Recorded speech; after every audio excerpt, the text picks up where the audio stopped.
शांति। सभी के पास अपनी योग्यता अनुसार, विशेषता अनुसार, पोजीशन अनुसार उसे सत्ता मिली हुई होती है और कई बार उसको न्याय भी लेना होता है।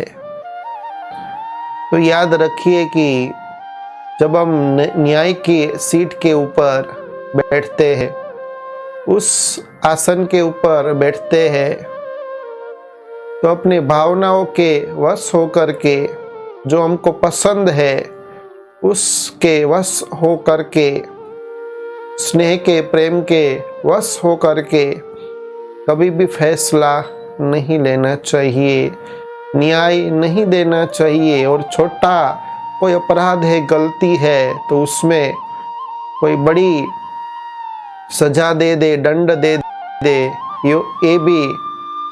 ये जो आपके आसन के अंदर एक दाग लगाने के बराबर है। इस आसन का भी आप नहीं करते हैं, ऐसा माना जाता है। इसी पर ही एक छोटी सी कहानी है, जिस कहानी का नाम है परहित का चिंतन। तो कहानी इस प्रकार की है कि एक राजा था। उस राजा को शिल्पकला का बहुत ही शौक था। वो जहाँ जहाँ देश विदेश में जाता था तो अच्छी अच्छी मूर्तियाँ देखता और उसे खरीद करके अपने महल में लाता था। तो उसके महल के अंदर कई ऐसी मूर्तियाँ थी जिसकी देखरेख वो स्वयं करवाते थे। तो उस मूर्तियों में से 3 ऐसी मूर्ति थी जो उसे जान से भी ज्यादा प्यार था। और राजमहल के अंदर भी सभी लोगों को पता था कि ये 3 मूर्तियां राजा जी को अति प्रिय है, उससे अति लगाव है। तो एक बार क्या होता है कि उसी राजमहल का एक सेवक वो 3 मूर्तियों को सफाई कर रहा होता है। तो सफाई करते समय गलती से उसके हाथ से एक मूर्ति टूट जाती है। तो जब इसका समाचार राजा जी को मिलता है तो राजा जी तुरंत वहां आते हैं और उस सेवक को मृत्यु दंड की घोषणा करते हैं, सजा सुना देते हैं। तो सेवक को सजा सुनता है। सुनने के बाद तुरंत ही वो दूसरी जो 2 मूर्तियां थी उसको तोड़ देता है। तो ये देखने के बाद राजा भी आश्चर्यचकित हो जाता है और वो 2 मूर्तियां तोड़ने का कारण वो सेवक को पूछता है।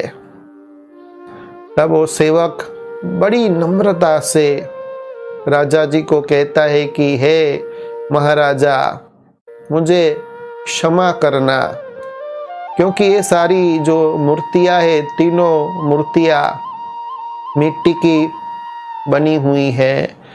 ये तीनों मूर्तियां कोई अमरत्व का वरदान लेकर नहीं आई है। एक दिन वो टूटने वाली है। आज मेरे हाथ से एक टूट गई है और मुझे मृत्यु दंड मिला है। तो मैंने ये 2 मूर्तियां तोड़ दी। इसलिए तोड़ दी क्योंकि यदि आपने मुझे मृत्यु दंड दिया है और मेरे जाने के बाद दूसरा कोई उसे तोड़ देगा तो उसको भी आप मृत्यु दंड देंगे। तो मैंने जाते समय ही, ऐसे भी मैं मरने वाला हूँ, तो ये दोनों ही तोड़ दी तो शायद 2 व्यक्ति का जीवन बच जाए। तो ये बात सुन करके राजा जी को प्रायश्चित होता है, अपनी भूल का एहसास होता है, महसूस करते, अनुभव करते हैं और उनको जो सजा सुनाई थी मृत्युदंड की वो वापिस ले लेते हैं। फिर सेवक उसे यथार्थ जो आसन है न्याय का, जो निर्णय जब लेना होता है, वो सेवक उस राजा को समझाता है कि आसन का सत्कार आप तब कर सकेंगे, सिंहासन का सत्कार आप तब कर सकेंगे, अपनी सत्ता का सत्कार आप तब कर सकेंगे, अपने प्रजा का भलाई आप तब कर सकेंगे जब आप उचित न्याय लेंगे। मैंने छोटी सी गलती की और मुझे इतना बड़ा आपने अपराध दे दिया, दंड दे दिया, ये कोई उचित निर्णय नहीं है, क्योंकि आपने प्रेमवश, क्योंकि मूर्ति आपको बहुत पसंद थी, भावनावश या प्रेमवश आपने निर्णय ले लिया और छोटी सी गलती के कारण अकारण मुझे मृत्युदंड घोषित कर दिया, सजा आपने सुना दी। तो ये सुन करके लगता है राजा जी को एहसास होता है कि ये सेवक तो मेरे से भी ऊंच है, मेरे से भी महान है। फिर उनको अपनी गलतियां महसूस होती है, अनुभव होती है। फिर राजा जी ने सेवक को कहा कि मैंने तुझे जब मृत्यु दंड की सजा सुनाई तब मैंने देखा कि तू वो सजा सुनने के बाद जरा भी विचलित नहीं हुआ, तू भगवान को कोसने भी नहीं लगा और तेरे चेहरे के अंदर डर की कोई भी भावना नहीं थी। तेरे अंदर मैंने देखा कि संयम था, दुरांदेशी दृष्टि तेरे अंदर आ गई थी और सद्भावना थी। तो इसका क्या है कारण? ये विशेषता तेरे अंदर कहाँ से आई?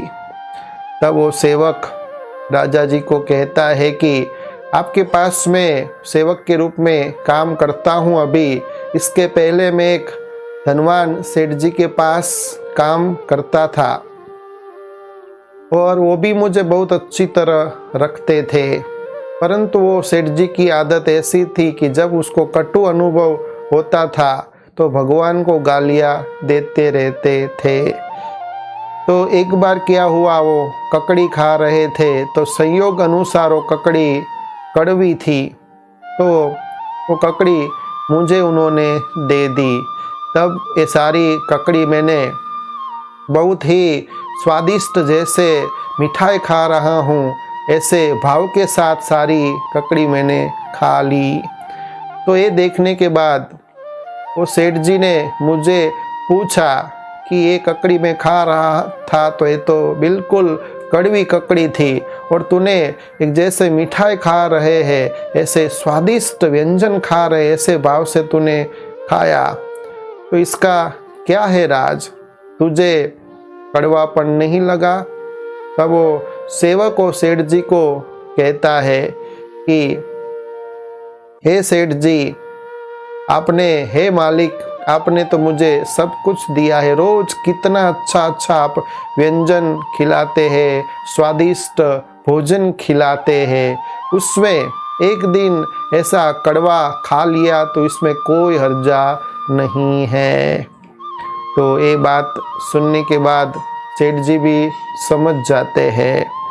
तो वैसे ही इस दृष्टांत के द्वारा सेवक राजा जी को कहते हैं कि जैसे भगवान ने हमको सब कुछ दिया है, भगवान ने संपदा दी है, संपत्ति दी है, हमको संपन्न बनाया है, ऐसी कोई कमी नहीं है हमारे जीवन में जो हमारे पास न हो।